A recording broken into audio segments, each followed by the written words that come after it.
So welcome to our color chart lesson where we're going to dive deeper into exploring our colors and how to use them and how to mix them. I have decided on doing a 6-color chart for you in this demo, but you can choose as many or as few colors as you would like. And what I've based my 6 colors on are the 2 primary color charts that we did previously. The one with the primary colors where we have French ultramarine blue, we have our quinacridone coral, and we have our transparent yellow. And then in the CYMK palette where we have our permanent rose and primary blue, so the cool colors. And then I used the same transparent yellow in this color chart. So instead of using another warm yellow, which I could do, which would be my new gamboge that I have on my palette. You can see this is a warm yellow, more orangey. I have actually decided that I would rather use my burnt sienna as my 6th color and as my quote-unquote warm yellow. Now it's not yellow, I know that. But when we do the color chart, maybe you will understand why I think this is a good color to use. And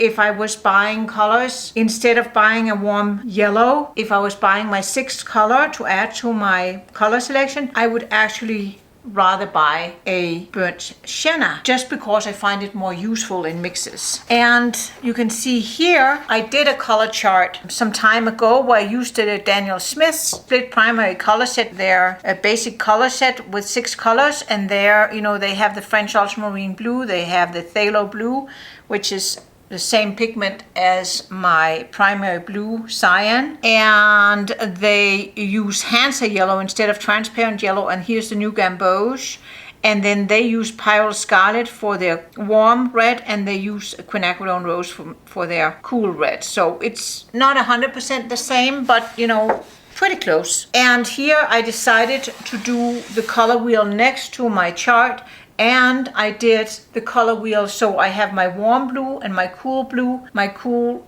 yellow and my warm yellow, and my warm red and my cool red on the color wheel, and use those to actually mix then the secondary colors. And so you get nice and pure violets, and you get nice and pure greens, and you get nice and pure oranges by doing it like that. So that's a different way of doing a color wheel where we actually use 2 of each primary color, a warm and a cool. And then I did a bunch of color mixes down here. And I just, while I'm at it, showing you what else I've done. Here is another color chart where I actually used all 12 colors that I had on my palette. It's not 100% the same as here, it's pretty close. A few colors are not the same. And maybe one of these days I'll do a color chart with the 12 colors I have on my palette now. And then I can compare and see the difference. You can also see that I put a line down from corner to corner. And this is where the pure colors will be, where they meet each other, so to speak, in the color chart. And then you can also see that I decided to do this side of the color wheel because these are duplicates. I did this side of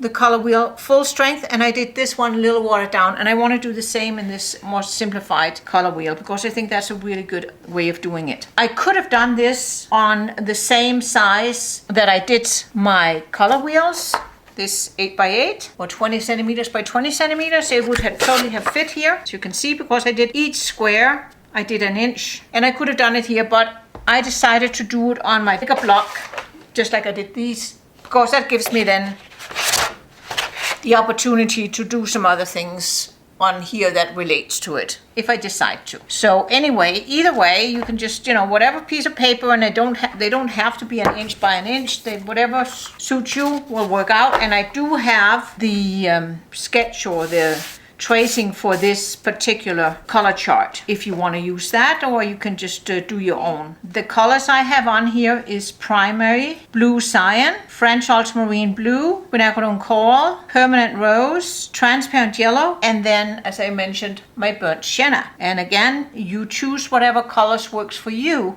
and whatever colors you have on your palette. That's, you know, what this is about, is we want to learn more about the colors that we have. And then in this little square here I wrote color, and then I put that diagonal line down, because when we do it like this, we are gonna run across the same color combination twice. And on this side, I'm going to do it more diluted. On this side, I'm going to do it more full strength because it gives me more information. And this is all about learning about my colors. So you can see I already put my colors out on my palette, my 6 colors. And I'm going to start with putting down the pure colors where they meet each other, so to speak, like here, primary blue, primary blue. This square here will be primary blue. The French ultramarine blue will be here. Quinacridone coral will meet here. Permanent rose will meet here. Transparent yellow will meet here. And then finally the burnt sienna will meet here. And then from there on, it'll be mixes between 2 colors. And it'll make more sense if you've never done a color chart before, but just write it out and then follow along. I am going to show you how I do this, and I'm going to speed up some sections because otherwise I think it'll be really boring. And then we'll talk about the colors as we mix them. And we'll take a little chat and a little comparison after we're done to see any fun discoveries we make when we do this color chart. So the brushes I'm going to be using is most likely, I always use my dagger brush, and then I don't very often use flat brushes, but because these are squares, I'll probably be using a 1/2 inch flat brush. I have a couple of different ones here. It doesn't matter. If you have a flat brush, use that. Or you can certainly use a round brush, probably a number 6 or a number 8 would be a good size for you. So without any further ado, let me just start here and I can show you how I do it. Let me just move things out of the way because, as usual, I'll have to turn my block around to make it easier to get to. So if I want to do it lighter on that side there, I'm going to put a little bit of water inside this triangle here before I start, just so they can sink into the paper a little bit, and that's where I'm going to have the lighter version. So the first one I'm starting with is primary blue, cyan, or maybe you have it as a phthalo blue, and I'm just going to go in here, and I could of course put tape on, but honestly folks, this is a good exercise also in a steady hand, so I'll practice that. And you can see, since it's all straight lines, a flat brush is kind of good. So there's full strength, and then I had put water inside this other side, so it should be a little bit more diluted. I can probably get away with doing it right away. Let's see. I'm going to start away from the line. I'm going to keep a little tiny bit of distance between the two. And I'm going to put a little bit more water on just to get it a little bit more diluted. It's just, good to see what kind of colors you get full strength and water it down a little bit. So there we have the first one. How fun is that? I hope you can see it. I'm going to crop it so it zooms in a little bit so you can really see the difference. So that was 1 square down. I'm gonna rinse out my brush, make sure it's nice and clean. And then I'm gonna do the same here. And since they don't touch very much, they barely touch, like maybe right here in the corner, I think if I'm careful, I won't get any runbacks. And I'll try and be careful. And make sure that your brush is completely clean when you do this. So anyway, so I can do here. And then I can put my French ultramarine blue on the full strength side. Need to take some of the water off. Make sure I get full strength here. And you can see the corners don't touch, so they won't run together. We'll get to the mixes soon enough. So we don't want the colors to mix in here. And you can see how this is going to be super boring for you to watch me do this. So I'm going to speed it up as I go through the colors. And then here, some of the pigment off and do the watered down version. Maybe not that watered down. And just take your time doing this. That's the whole idea.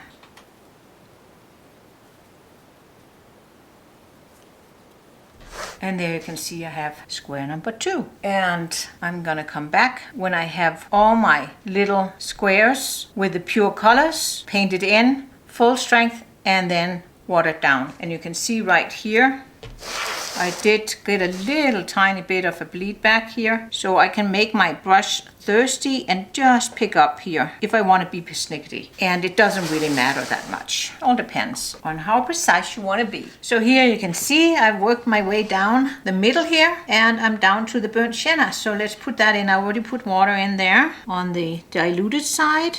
And I'm just going to try and put the full strength color in on this side without getting over the black line. Just a little much water in here.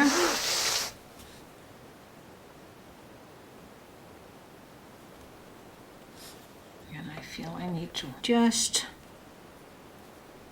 darken up or have more pigment in here, so I'm just dabbing a little bit more pigment in, and then I'm taking a little bit of pigment off, and then I'm going over here on this side. You can see how it's much lighter because I have a little bit of water in already, and I took a little bit of the pigment off my brush, so get that nice more diluted version. Flipping it around so I don't put my fingers and my hand, especially my hand, in wet paint, and it makes it easier for me to get the lines straight. And there we have it.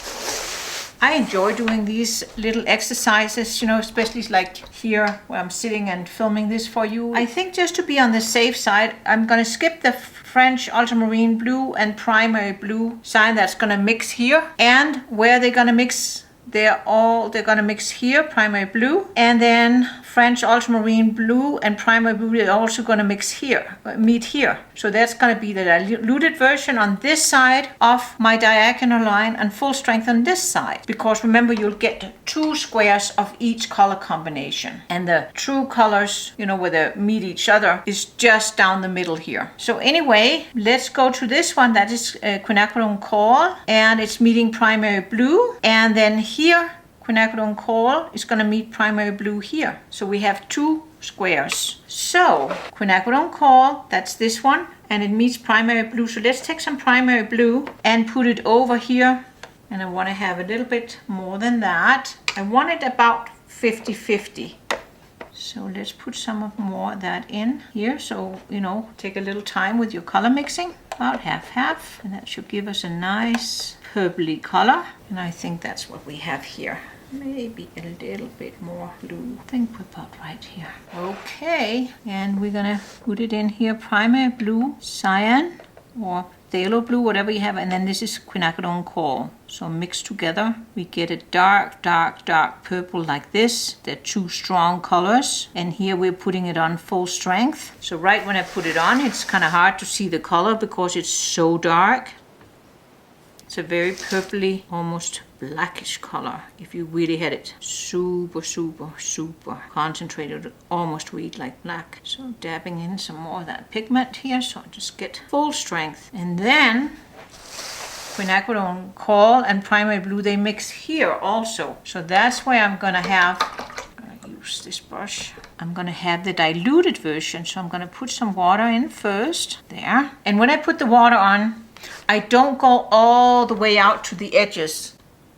Can you kind of see that? I leave room because otherwise it's just going to bleed over into the next square. I'm going to take some of the pigment off so I get that more diluted version. And so now you can see the color better because it's not so dark and rich. So you can see that's a little bit more of a muted purple, and that is of course because the primary blue is a cool blue and it's being mixed with my warm red, so that will give you not a super bright version of the purple here, but a beautiful color, very useful, great for distant mountains and things like that. All right, so that was how this works. And the next one I want to do, I want to make sure that I'm going to skip down to the transparent yellow, meeting with the primary blue, and the same here. So I just want to keep a little dry space in between the squares just so I don't get bleed backs and I ruin my color chart. So I'm going to work a little bit on this. On the next one is the transparent yellow with the primary blue. That's going to be these 2 places, and then we'll reconvene again.